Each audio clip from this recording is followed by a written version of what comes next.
paper 2, Avadh, it is a lot of about the constitutional articles, the amendments, the Supreme Court judgments.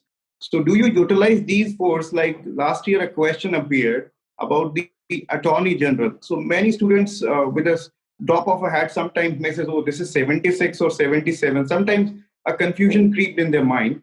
So what was your way of dealing such questions? If were you writing the Supreme Court judgments or the constitutional amendments important and the articles of the Constitution, if the question demands it? I actually made a list of important Constitution articles in an Excel and wrote key message from that Constitution article.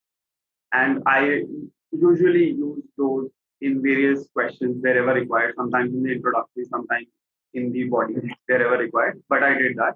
In terms of Supreme Court judgment, I did not make a separate list, but like the standard ones, such as Keshwan and Bharti and all of these, which you would anyways remember if there is a relevant question, such as there was something on constructive harmonization which related to the federalism. So I quoted that this is like a part of the basic structure as per this Supreme Court judgment. But no specific effort put into laying down various judgments. But yeah, I did put in some effort in Constitution articles because I feel that gives some anchor to your question. Yeah, I think you mentioned very rightly that at least students should have understanding or basic understanding of those landmark cases, like as you mentioned, Keshwan and Bharti case, which gave the doctrine of basic structure. And there were 2-3 questions, if you see the polity paper like last year, paper 2, about the doctrines, like the doctrine of harmonious construction, which is actually separation of power and all those stuffs. So I think putting those Supreme Court judgments are going to help you immensely in that area. Now, there is also a very dynamic issue, Avadh, which is international relationship in paper 2.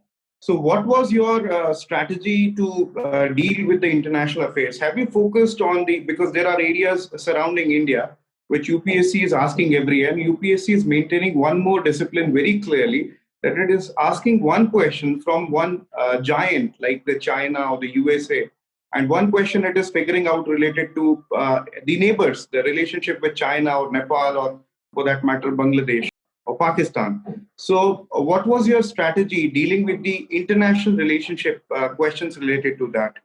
How you managed to get through it? I'll add my prelims international strategy to it as well. So I think international relations is a subject where nothing much moves at a exponential speed, as is the case with other subjects like politics or even economy.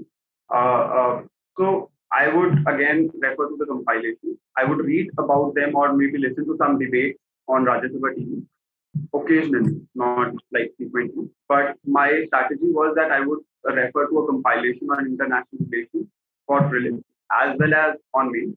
But as I read through those compilations for main, I also developed a general perspective. So because even if you would see that in this case, this year examination, there was no direct question of what are the issues and solutions for US, India, but there was a larger context, like US is not able to accommodate India in the larger scheme of things. So definitely understanding issues, solutions, way forward is important, but having a general perspective of where things are moving based on various debates that happen on Rajya Sabha TV could also help.